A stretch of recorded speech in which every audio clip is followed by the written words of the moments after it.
Gerak cepat PSSI selamatkan hosting Piala Dunia U20 Indonesia, Sintayong ikut angkat bicara. Sintayong ungkap tujuan Saint Patinama datang ke Indonesia. Targetkan sapu bersih, Sintayong siapkan kejutan formasi baru untuk tumbangkan Burundi.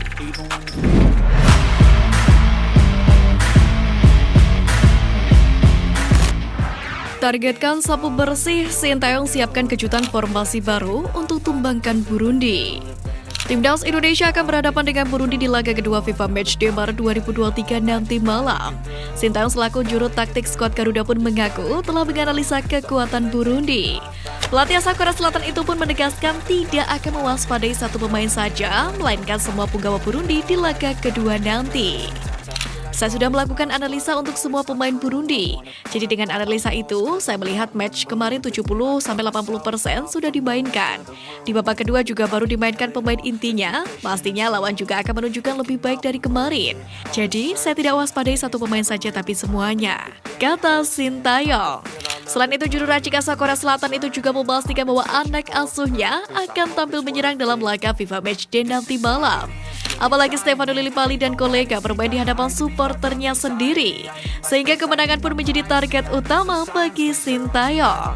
Dalam hal ini, Bung Binder pun mengharapkan Sintayong tidak terlalu banyak melakukan perubahan dengan taktiknya, karena ia mengasumsikan sangat penting bagi timnas Indonesia untuk menciptakan chemistry supaya dapat menampilkan permainan yang apik, yakni seperti di pertandingan pertama utamanya di babak pertama. Namun menurut Bung Binder, Sintayong pun tetap akan melakukan beberapa rotasi di line up di laga kedua nanti malam.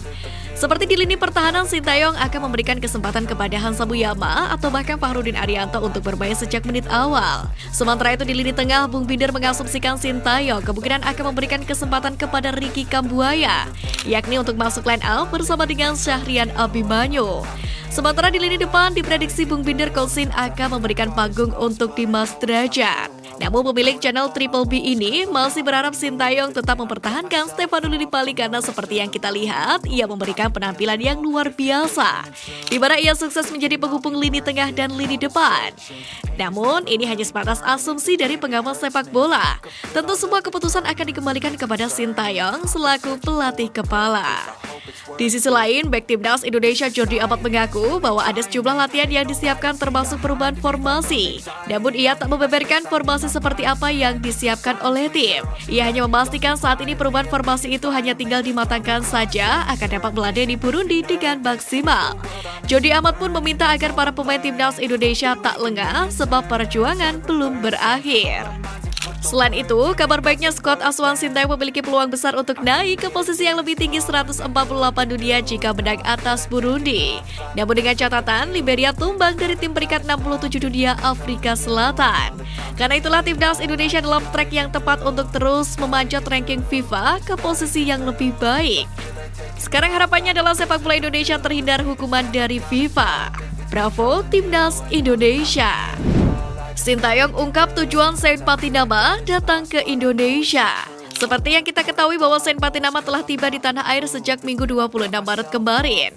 Pelatih timnas Indonesia Sintayong pun telah bertemu dengan pemain naturalisasi tersebut. Sementara itu menurutnya, kedatangan Saint Patinama ke Jakarta bukan untuk ikut bertanding melawan Burundi, namun guna mengurus paspornya.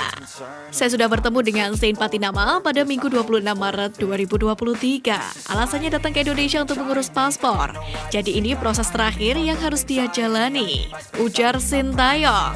Proses naturalisasi Saint Patinama sejatinya sudah mencapai tahap sumpah warga negara Indonesia.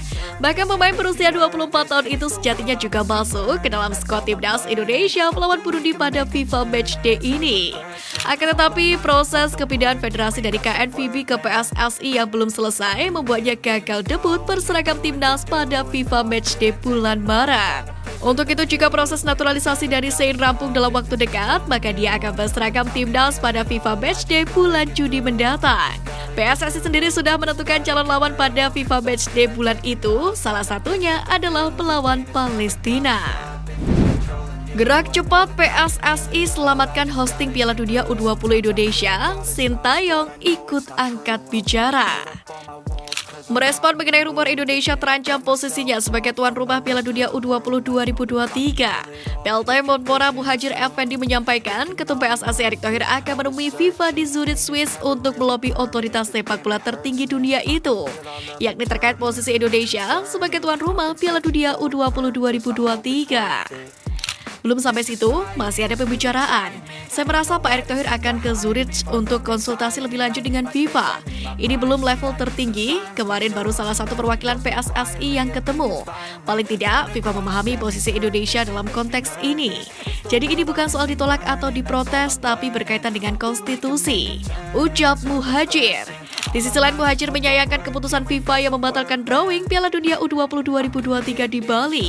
Pria yang juga menjabat sebagai Menko PMK itu menyebut ada syarat yang sebenarnya diajukan pemerintah Indonesia terkait Israel yang ditolak FIFA. Sementara itu disampaikan oleh Arya Sinulinga adanya pembatalan drawing Piala Dunia U20, sejumlah provinsi lain sebenarnya sempat mengajukan diri jadi tuan rumah drawing. Bahkan Wali Kota Solo Gibran Raka Buming Raka menuturkan Pemkot Solo bersedia untuk menjadi lokasi drawing Piala Dunia U20 menggantikan Bali. Namun sejauh ini belum ada kejelasan lanjutan soal drawing yang batal. Keadaan ini pun membuat pelatih timnas Indonesia U20 Sintayong gelisah. Apalagi saat ini muncul 3 nama negara yang berpeluang dapat menggantikan Indonesia sebagai tuan rumah. Mereka adalah Argentina, Peru, dan Qatar. Jika Piala Dunia U20 benar-benar batal digelar di Indonesia, maka pekerjaan Sintayong selama 3 tahun terakhir seakan sia-sia. Saya sudah mendengar masalah drawing dibatalkan. Memang saya juga gelisah dan sangat disayangkan. Tapi saya berharap Piala Dunia berjalan lancar di Indonesia, apalagi untuk kemajuan sepak bola Indonesia itu penting. Saya sudah bekerja keras dari 20 untuk Piala Dunia U20. Jadi saya mau Indonesia dapat tampil di Piala Dunia U20 nanti, kata Sintayong.